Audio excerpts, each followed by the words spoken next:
ഇന്നൊരു സ്പെഷ്യൽ തേങ്ങയില്ല മോരുകറി ഉണ്ടാക്കിയാലോ. അതിന് ഞാൻ 2 കപ്പ് തൈര് എടുത്ത് വെച്ചിട്ടുണ്ട്. അത്യാവശ്യം പുളിയുള്ള തൈരായിരിക്കണം.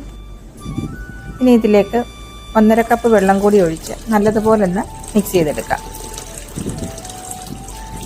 ഒരു സ്പെഷ്യൽ മണത്തിന് വേണ്ടിയിട്ട് നാരകത്തിലയും കൂടി ചേർത്ത് കൊടുക്കാം.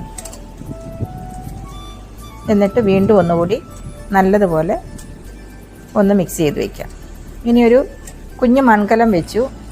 അതിലേക്ക് 2 ടീസ്പൂൺ വെളിച്ചെണ്ണ ഒഴിച്ചു.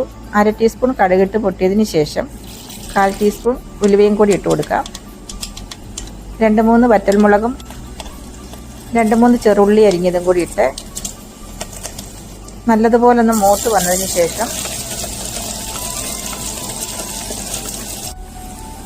ഒരു കഷ്ണം ഇഞ്ചി അരിഞ്ഞതും 2-3 അല്ലി വെളുത്തുള്ളി ചതച്ചതും 1/4 ടീസ്പൂൺ ജീരകം ചതച്ചതും 2 പച്ചമുളകും, ഞാൻ കാന്താരി മുളക് ചതച്ചതാണ് ഇടുന്നത്, അല്പം കറിവേപ്പിലയും കൂടി ഇട്ട് നല്ലതുപോലെ ഒന്ന് വഴറ്റിയെടുക്കാം.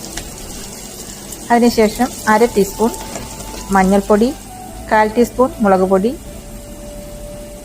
അല്പം കായപ്പൊടിയും കൂടി ചേർത്ത് ഒന്ന് വഴറ്റിയതിന് ശേഷം മോരൊഴിച്ചു കൊടുക്കാം.